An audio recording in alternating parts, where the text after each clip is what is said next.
Hello, friends, and welcome to Escaping the Mouse with your host, me, Breck Roll. All right, I have another Fix It vlog today. Sorry, they're not all going to be that way, but you know what?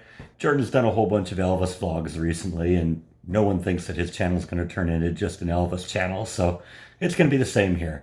But we are going to do a few of them from time to time, and today is one of those days. You may recall that early on when I moved in, I had problems with some of the drawers not opening and closing properly, and I identified that the rails that the drawers open and close on are too long for the cabinets themselves. So we are going to fix those today. Very simple fix, but unfortunately, I need something out of the storage locker to do that. So let's start with that. So there are 6 cabinets in total that need to be worked on that all have rails that are too long. These 5 here, I actually numbered them just so they all get put back in the same place. And then this one over here, which we showed you on the first day, this is the one that runs into the dishwasher. You know, I can't do anything about that, but I can at least shorten the rails so that it doesn't fall off the guide anymore. So we're going to take all these out and remove everything inside of them. I keep jokingly telling myself that maybe I wouldn't find half of these problems if I didn't open things up and see what was going on. In the process of taking out these drawers, I discovered something interesting. The rails on the bottom for the bottom drawer weren't attached in the back, so they're just loose in there. Got one screw holding on to each of them right here, and so obviously it just pivots on that. Fortunately, that's a simple fix because the people who installed it left all the screws in the cabinet here, and I can just use them. So just something else to fix, but that'll take 5 seconds. Now fortunately for me, all of these drawers are the same depth, so all I have to do is measure one of them, and then I can cut all of the rails the same length, and it'll be really easy to do this. So let's just measure it and figure out what the right number is, and then we'll just go from there. All right, so the final measurement is 17.5 inches, so somebody remember that one for me, okay? So the first thing I have to do is take the rails off of all of these. There's 6 drawers, so it's going to be 12 rails that all have to be 17.5 inches long. So let's just remove those. Really easy.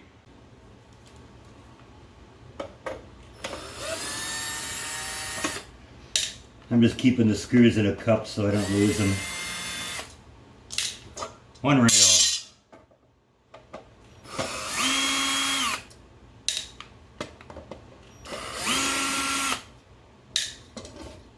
Two rails. Yeah, and I split the wood real nice too because I didn't pre-drill them. Yeah, we talked about that before. We'll do that right too.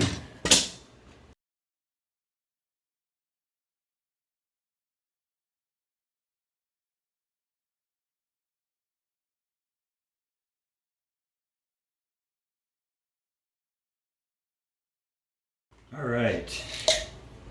So let's get these out of the way for now. Right now, I just need these things. Basically what I want to do is these have to be 17.5 inches. Looks like they're about 20 inches. So ideally I'd cut this end off, but this end has a roller on it, so I need to keep that on there. So instead I'm going to cut, cut this end to 17.5 inches. And I'll have to drill another hole here just so that I can get that third screw in and provide the stability I need to make this work. So let's do that. So the first thing I want to do, of course, is mark all these so I know where to make the cut.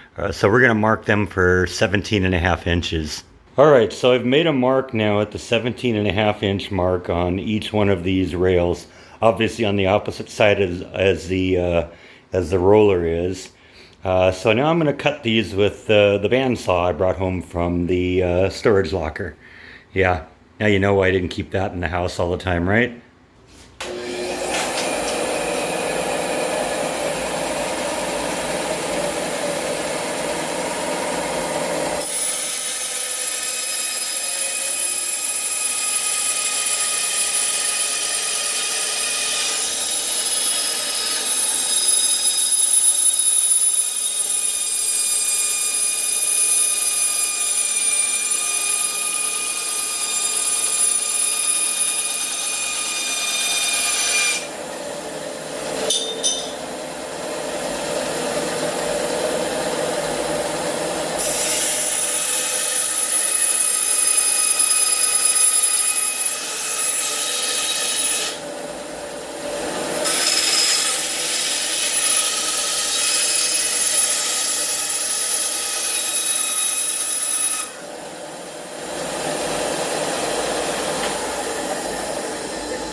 Now, some people may look at that and say, going all the way over to the storage locker for the bandsaw, that was an awful lot of work for the couple minutes of cutting that we did on here.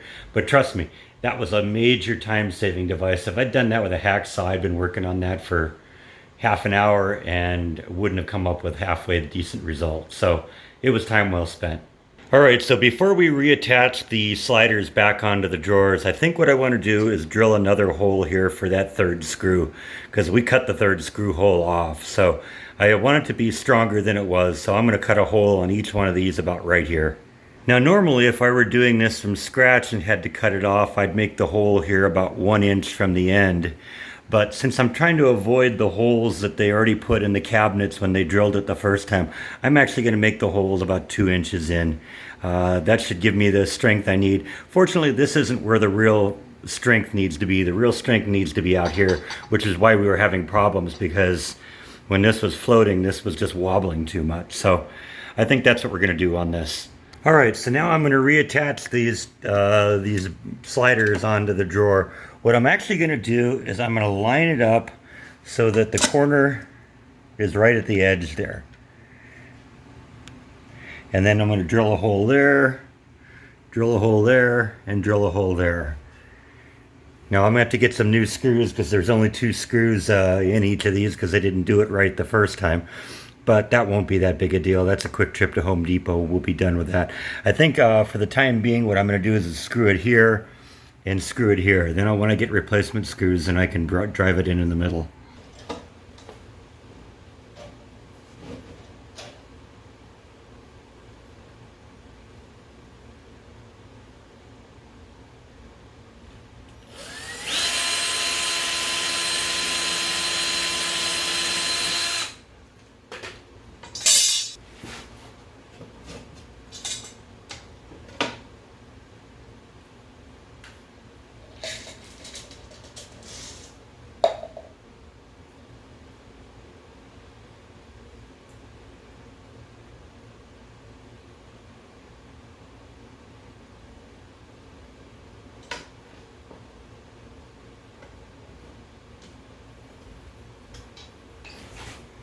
And then we'll do the same thing over here.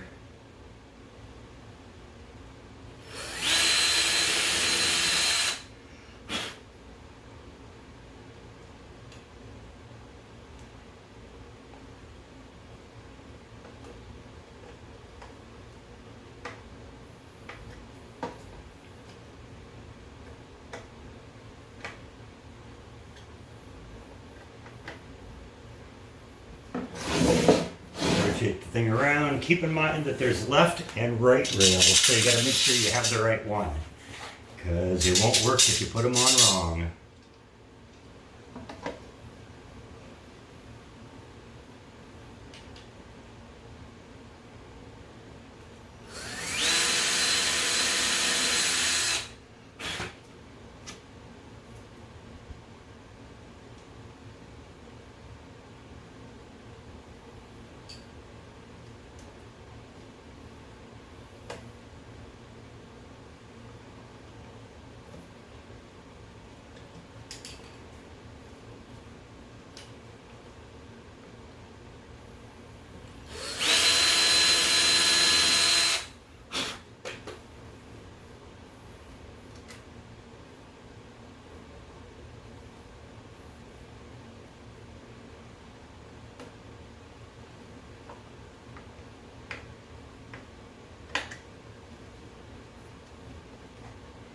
All right, so that's one done. So let's go pop that in and make sure it works.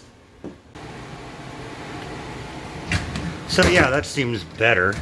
I mean, it's still popping out in the back, and I think it's because they don't have the spacing right on the rails. So I might have to, you remember how I put spacers behind the towel rack in order to get that to work? I might end up having to do the same thing here. But I'll probably do that at a later point. At this point, let's just finish up what we've done. Basically, I'm just going to repeat the process. I'm not going to do that on camera because you saw me do it once. If you're really bound and determined to watch it 6 times, you can play that part back 5 more times. All right, so I got them all back in, and unfortunately, it looks like we're going to have to maybe turn this into a 2-parter. While the rails do work better, this one works well. This one works well. This one works well. This one, I still got to connect the rails in the back. You can see that they're still sliding because the rails in the back aren't attached at all. But this one's got a little bit of a problem. This one keeps still walking out of the rail. And I think the problem is there's just too much play in there. And so what ends up happening is if you have a 1/4 inch track that you're trying to ride on and you have too much play, the wheels just fall off the track. So I think probably a simple solution to that is going to be the same thing we did in the bathroom, where we just put a couple spacers on the rails and move them a little bit closer to the drawer. I think that'll help on that one. It's same thing with this one. This one's, in fact, this one's even worse. So I think on that one, I'm definitely going to have to do that on this. I can't even put that in there right now because it drops out of the off the track and then it gets wedged in there and it's hard to get out. So I think we'll continue that tomorrow. All right, so I got my first real gully washer of a storm last night. Rain gauge says we got almost 2 inches of rain, so that was a real good storm. It came in about an hour or hour and a half, and it was pouring for almost the whole time. So I guess that's all I have for today. Thank you as always for watching. We'll finish this project up tomorrow, and I'll see you next time on Escaping the Mouse. Good night.